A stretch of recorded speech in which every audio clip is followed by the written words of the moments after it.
Shalom. First and foremost, I'd like to give all praises and glory and honor to Yahweh Bashem, Yahweh Shai Bashem, Makar Kadash. Shalom to the elders for preaching the word truthfully and sincerely. And shalom to the Akim, scattered through the four corners of the globe, preaching the word truthfully and sincerely as well too. And I say shalom to the elders, Wa Akim. And this is a sit-down lesson that I want to bring out. This is from Barron's.com. And this is happened earlier today with the markets at the stock exchange over there in New York City. And as we see, the Dow Jones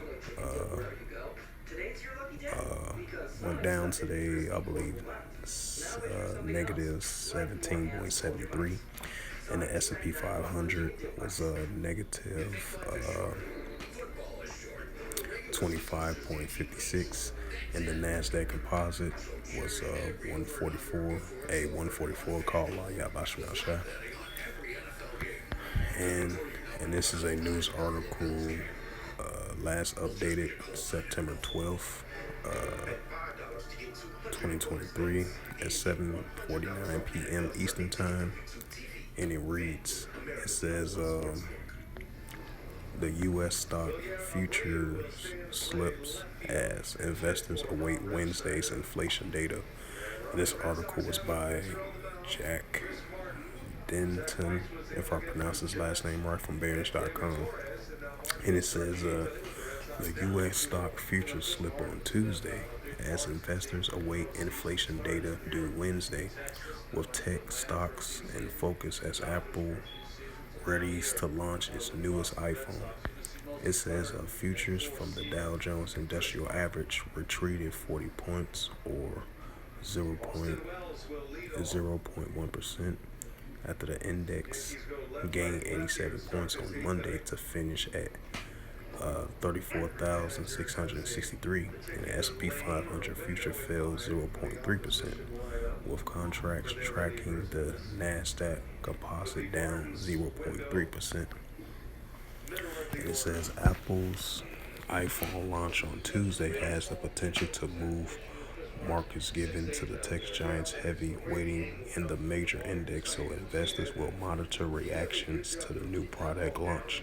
However, key catalyst this week remains Wednesday's release on the U.S. Consumer Price Index, the CPI, for August, and last reading for the most closely watched inflation metric before the Federal Reserve September 9th through 20th decision on interest rates.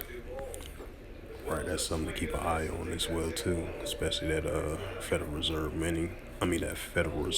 meeting on September 19th through the 20th, which is 7 to 8 more days away.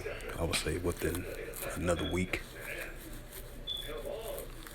And it says markets are mostly awaiting tomorrow's important U.S. CPI print, says James Reed, a strategist of the Deutsche Bank, while investors expecting the central bank to hold borrow costs ready. And recent surge in oil price has raised upside risk for inflation, and prospect of a November rate hike still looms.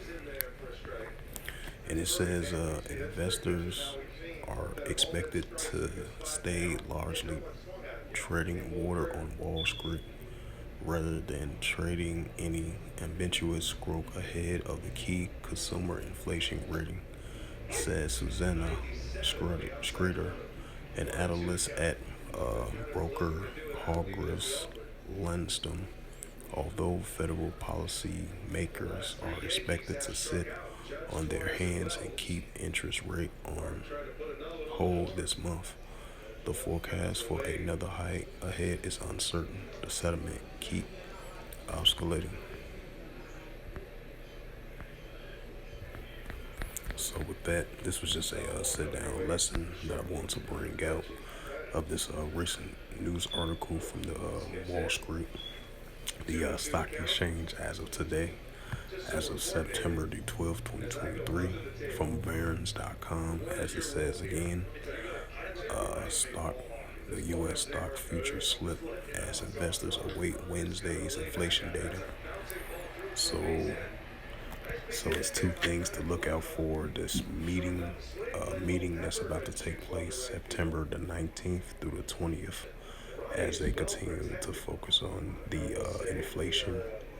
So the markets is going to react of a positive note or a negative note. So we're gonna see how that plays out within the next 7 to 8 days. While as of tomorrow, and the weights on the Wednesday inflation data, if it's gonna have a positive gain on the Wall Street data statistics, or it's gonna have a negative aspect of it. So we'll wait and see how that plays out tomorrow. But as of today, we've seen the markets slip today in all three categories: the Nasdaq Composite and the S&P 500 and the Dow Jones as well too. They all slipped lower than expected as of today. So with that, hopefully this lesson was edifying of this recent news article. So with that, I would like to give all praises and glory and honor to Yahweh Ba'ashem, Yahweh Shai Ba'ashem Akarkadash. Shalom to the elders for preaching the word truthfully and sincerely. And shalom to the Akim scattered through four corners of the globe, preaching the word truthfully and sincerely as well too. And until next time, I would say shalom.